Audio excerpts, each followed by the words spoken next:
Hello বন্ধুরা, লক্ষ্মীর ঝাঁপি সিরিয়ালের আজকের এপিসোডে তোমরা দেখতে পাবে দীপ আর ঝাঁপি তো লুকিয়ে লুকিয়ে বাড়িতে ঢুকে যায় আর দীপের রুমে চলে যায়। আর দীপের রুমে গিয়ে দীপ ঝাঁপিকে বলে, যা তুই চেঞ্জ করে নে। ঝাঁপি তো ওয়াশরুমে গিয়ে নিজেকে দেখতেই থাকে। স্মৃতি ভরা সিঁদুর, শাঁখা পলা, নিজের থেকে চোখ ফেরাতে পারে না আর কাঁদতে থাকে। আর তখনই দেখা যাবে এনকা বাড়িতে ফিরে এসেছে। আর এনকাকে দেখে তো দীপের মা, পিসিমণি সবাই অবাক হয়ে যায়, বলে তুমি এত তাড়াতাড়ি ফিরে গেলে? তখন দীপের পিসি বলে, ও আসলে আমাদের ভাইপোকে ছেড়ে থাকতেই পারছে না। আচ্ছা, ভেতরে এসো। ভেতরে এসে এনকা বলে, ঠিক আছে, আমি ফ্রেশ হয়ে আসছি। আর তখন তার হাতে একটা ফাইল থাকে, আর ফাইলটা ওর বাবা দীপের জন্য দিয়েছে সই করতে। আর সে দীপের রুমের পাশ হয়ে যাচ্ছিল, তাই ভাবলো ফাইলটা দীপের রুমেই রেখে যায়, দীপ আসবে তখন দেখে সই করে দেবে। তাই সে দীপের রুমে ঢুকে যায়। আর দীপ তো ভেতরে আগে থেকেই আছে। তাই দীপ এনকাকে দেখে আর এনকা দীপকে দেখে দুজনে অবাক হয়ে যায়। বলে, এনকা তুমি, তোমার তো দুদিন পরে আসার কথা ছিল। তখন এনকা বলে, হ্যাঁ, কিন্তু এসেছি বলে কি তোমার কোনো প্রবলেম হয়েছে?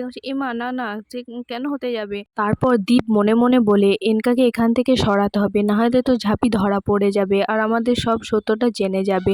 তখন দীপ এনকাকে বলে, এনকা আমি ফ্রেশ হতে যাচ্ছি, তুমি যাও কাসারু আশ্রমে যেয়ে ফ্রেশ হয়ে নাও। বলে, কাসারু আশ্রমে আমি যাব না, আমার ভালো লাগে না ওকে, ও সবসময় খিচখিচ করতে থাকে, আমি তোমার ওয়াশরুমে যাব। আর এইদিকে তো ঝাঁপি সব শুনতে থাকে আর ভয় পেয়ে যায়। তখন সে কি করে, দরজার লকটা খুলে দেয় আর বলে, আমি দীপদাকে কখনোই বদনাম হতে দেব না। এই বলে সে একটা কর্নারে যেয়ে লুকিয়ে পড়ে। আর এনকা যখনই দরজা খুলে ভেতরে ঢুকতে যাবে, তখনই দীপ তার হাতটা টেনে ধরে বলে, এনকা আমার খুব এমার্জেন্সি, আমাকে যেতে দাও, আমি আগে যাচ্ছি। এই বলে ঢুকে যায় তাড়াতাড়ি। তখন এনকা বলে, তুমি না মাঝে মাঝে এমন ছোট বাচ্চাদের মতো করো, ভালো লাগে না, আমি ওয়েট করছি এখানে। তখন দীপ বলে, আমার দেরি হবে এনকা, তুমি অন্য ওয়াশরুমে যাও। তখন এনকা বলে, অসুবিধা নেই, আমি ওয়েট করছি। এই বলে তো এনকা তার রুমেই ওয়েট করতে থাকে। আর এদিকে ঝাঁপি আর দীপ একই ওয়াশরুমে। আর দীপ এদিকে বলে, তুই চিন্তা করিস না, আমি ওকে সরানোর চেষ্টা করছি, তুই এখানে চেঞ্জ হয়ে নে। তখন ঝাঁপি বলে, চেঞ্জ? বলে, হ্যাঁ, আমি এর পাশে মুখ ঘুরে রয়েছি, তুই চেঞ্জ করে দে, এছাড়া কোনো উপায় নেই। ঝাঁপি কিছুই বলে না, চুপচাপ থাকে। আর চুপচাপই ও ড্রেসটা চেঞ্জ করে নেয়।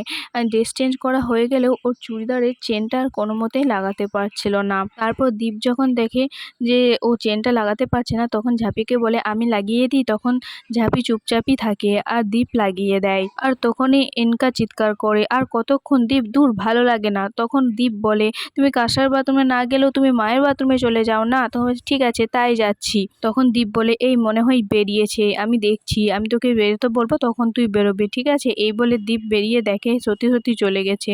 আর ঝাঁপি তো সব কিছু চেঞ্জ করা হয়ে গেছে, শুধু সিঁদুর আর শাঁখা পলাগুলো খোলাই হয়নি। তারপরে ঝাঁপি সব ঠিকঠাক হয়ে বেরিয়ে আসে। আর এইদিকে তো ইনকা তার হাত ব্যাগটা ভুলেই গেছে, তাই আবার সেই ব্যাগটা নিতে আসে।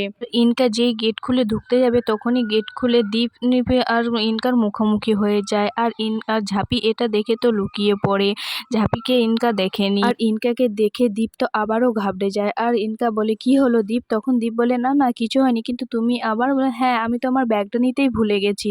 আর তুমি তো বেরিয়ে এসেছো, তাই না? হ্যাঁ, আমি বেরিয়ে এসেছি, তোমাকে কত ওয়েট করতে হলো বলো। এই বলে তাকে জড়িয়ে ধরে নেয়। আর তখনই ঝাঁপি সেখান থেকে বেরিয়ে যায়। দীপ বলে, যাক, ও করিডোর দিয়ে গেলে কেউ দেখে না পেলেই শান্তি। আর ঝাঁপি তো সেখান থেকে সোজা বাড়ি চলে যায়। আর এদিকে রনিত তো তার বিয়ের স্বপ্ন দেখতে থাকে। সে আবার ঝাঁপির জন্য আংটি কিনেও রেখেছে, যে ঝাঁপিকে দেবে বলে। আর ওইদিকে দেখা যায় ওই গ্রামের লোকগুলো, মানে ওই গুন্ডাগুলো, তারা পিকনিক করতে থাকে ক্লাবে।